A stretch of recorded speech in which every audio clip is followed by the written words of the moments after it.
Good afternoon, ladies and gentlemen. Allow me first to apologize for this interruption.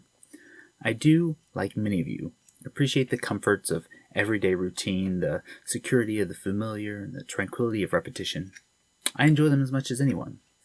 But with current events as they are, I believe we can take some time out of our daily lives to sit down and have a chat. There are, of course, those who do not want us to speak. I suspect even now orders are being shouted and people with keyboards will soon be typing away. And why? Because while the club may be used in lieu of conversation, words will always retain their power. Words offer the means to a meaning, and for those that will listen, the enunciation of truth. And the truth is, there is something terribly wrong with this country, isn't there? Cruelty and injustice, intolerance and oppression, and where once you had the freedom to object, to think and speak as you saw fit, you now have censors and systems of surveillance coercing your conformity and soliciting your submission. How did this happen? Who's to blame? Well, certainly there are those more responsible than others, and they will be held accountable. But again, truth be told, if you're looking for the guilty, you only need to look in a mirror. I know why you did it. I know you were afraid. I mean, who wouldn't be? War and terror and disease. There are a myriad of problems which conspire to corrupt your reason and rob you of your common sense. Fear got the best of you. And in your panic, you turn to our now current leaders. They promised you order, they promised you peace, and all they demanded in return was your silent, obedient consent. I sit here before you today to seek an end to that silence. My hope is to remind the world that fairness, justice, and freedom are more than words. They are perspectives. So if you see nothing, if the crimes of this government remain unknown to you, then I would suggest you let all this fall to the wayside. But if you see what I see, and if you feel as I feel, and if you would seek as I seek, then I ask you to stand beside me and people like this guy. And together, we shall give these criminals a fight that they will never, ever forget. Now, I want to talk to those of you who are woke and who are open to rational argument. A small minority, I accept. Because one of the tenets of wokeness is, of course, that your feelings matter more than the truth.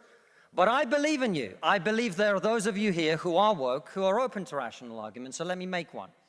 We are told that your generation cares more than any other about one issue in particular, and that issue is climate change. We're told that many of you suffer from climate anxiety. You wish to save the planet. And for tonight, and tonight only, I will join you. I will join you in worshipping at the feet of Saint Greta of climate change. Let us all accept right here, right now, that we are living through a climate emergency and our stocks of polar bears are running extremely low. I join you in this view. I truly do. Now, what are we to do about this huge problem facing humanity? What can we in Britain do? We can only do one thing. You know why? This country is responsible for 2% of global carbon emissions, which means that if Britain was to sink into the sea right now, it would make absolutely no difference to the issue of climate change. You know why? Because the future of the climate is going to be decided in Asia and in Latin America by poor people who couldn't give a shit about saving the planet. No, thank you. No, thank you. It's going to be decided by poor people in Asia and Latin America who don't care about saving the planet. You know why? Because they're poor. Because they're poor. I come from Russia, which is not a poor country, it's a middle-income country. 20% of households in Russia do not have an indoor toilet. What they have is an outdoor toilet. And I don't mean one of those nice portaloos that we get here. I don't even mean a Glastonbury portaloo. I mean a wooden shack with a hole in the ground that holds a collected fermented memory of the last 10,000 visits? How many of you are going to go home tonight and say, let's rip out our bathroom and erect a Siberian shithouse in the back garden? And if you're not, why should they? 120 million people in China do not have enough food. I don't mean that they don't get dessert. I mean they suffer from malnutrition. That means that their immune system is breaking down because they don't have enough food. You're not going to get them to stay poor. Imagine you're Xi Jinping, the leader of China. When you were 10 years old, there was a revolution, a cultural revolution in your country, and people came and they put your father in prison. Your mother had to denounce him. Your sister killed herself. And you, no longer enjoying the protection of your formerly powerful father, were sent to a village where you lived in a cave house. And here you are, decades later. You have clawed your way up the bloody and greasy pole of Chinese politics to be the undisputed supreme leader of the very Communist Party that destroyed your family. And you know that the main thing you have to do to survive and to stay in power is to deliver the one thing that the people of China want: prosperity, economic growth. Where do you think climate change ranks on Xi Jinping's list of priorities? A third of all children who live in extreme poverty in the world live in India. That means they are starving and dying of preventable disease. Now, about 15 months ago, my wife got pregnant. Not me, because we're old school.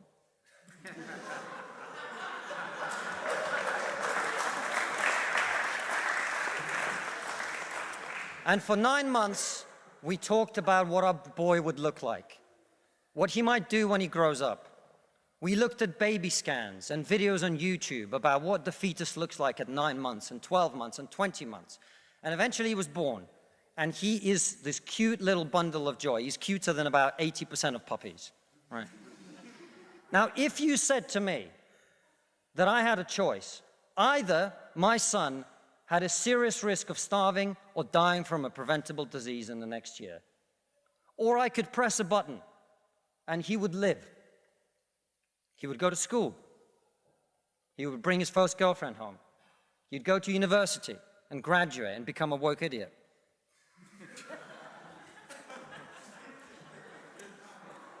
And then he'd get a job and get married and have children and become a man. But all I have to do is press this button. And for every day of my son's life, a giant plume of CO2 is going to get released into the atmosphere. Now, you're all very young, and most of you are not parents. Let me tell you something. There is not a parent in the world who would not smash that button so hard their hand bled.